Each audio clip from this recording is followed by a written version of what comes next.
Bonjour à tous. Dans cette vidéo, je vous montre comment faire la lecture et l'affichage de matrices.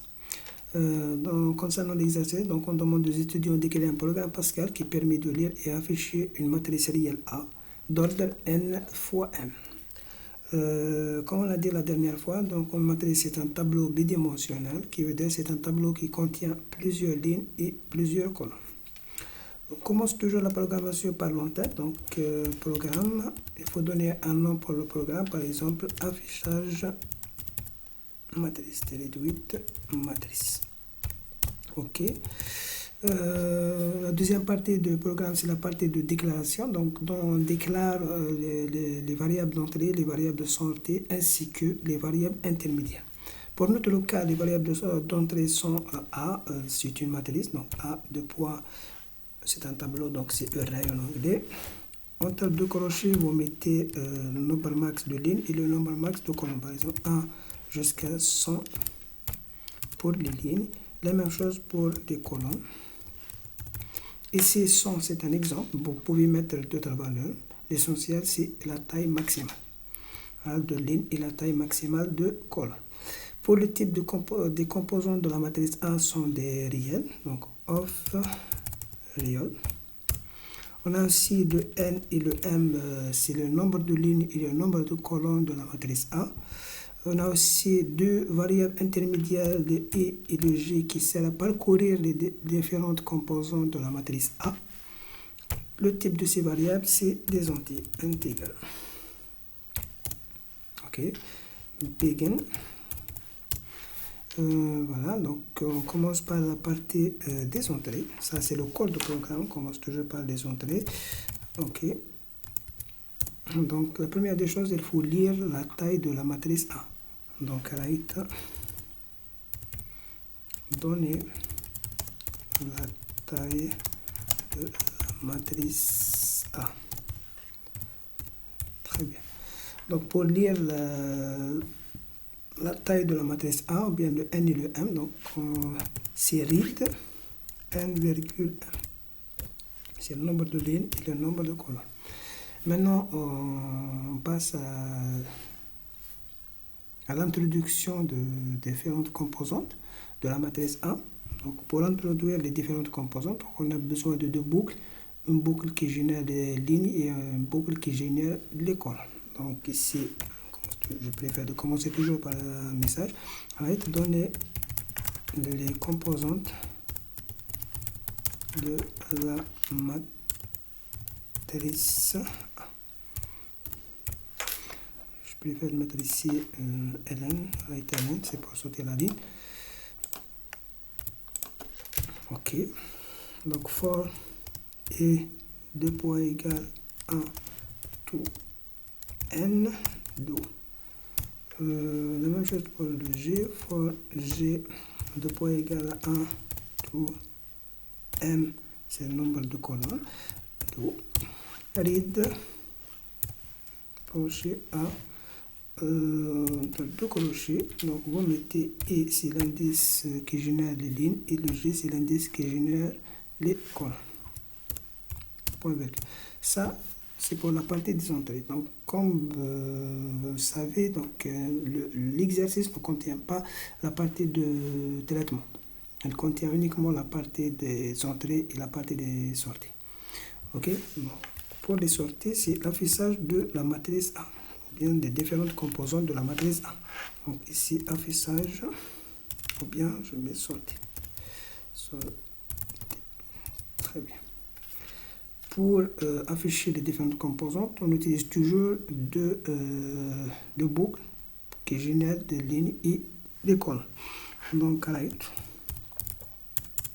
C'est par exemple affichage de la matrice A. Ok, donc apostrophe, je préfère mettre un c'est pour sauter la ligne.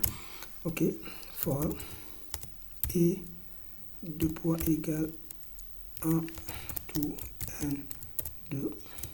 Je mets le begin. Ok, for g 2 points égale 1 to 1, Do. Ok. Maintenant, je fais l'affichage de chaque ligne. Right.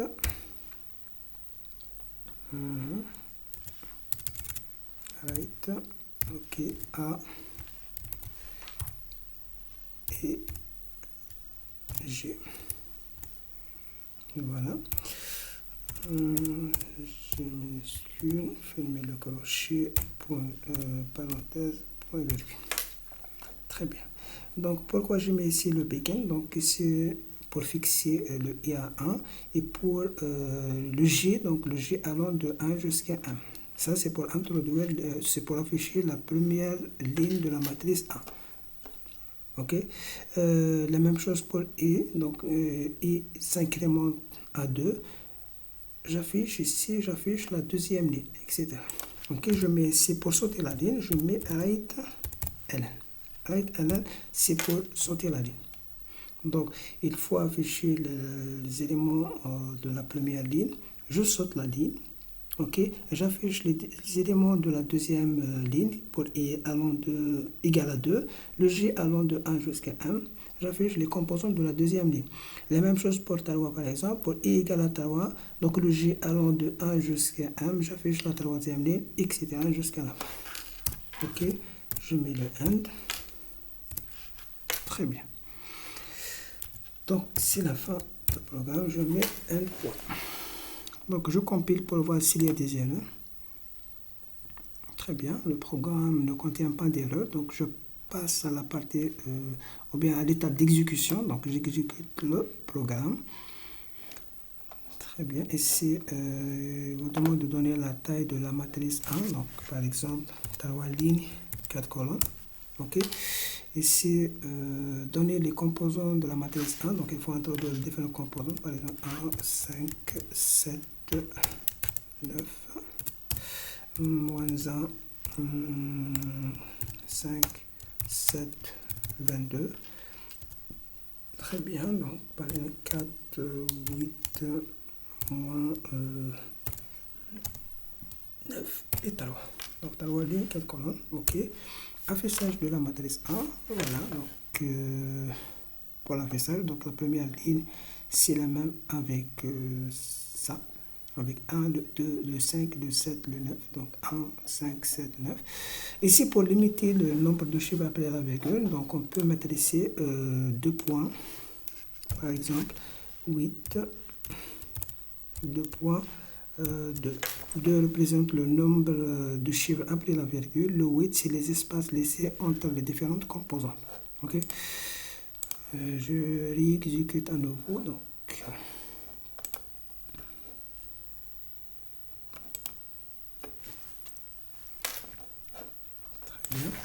donc ici 3 à 4 c'est la dimension, donc les composants je mets par exemple ça. Ok, deuxième ligne. Ok, 5, tac, tac, tac. Très bien. Voilà l'affichage de la matrice. Donc on a laissé 8 espaces. Et concernant le nombre de chiffres après la virgule, donc ici il y a uniquement 2 chiffres. Voilà, donc je vous remercie pour votre attention et je vous donne rendez-vous dans la prochaine vidéo.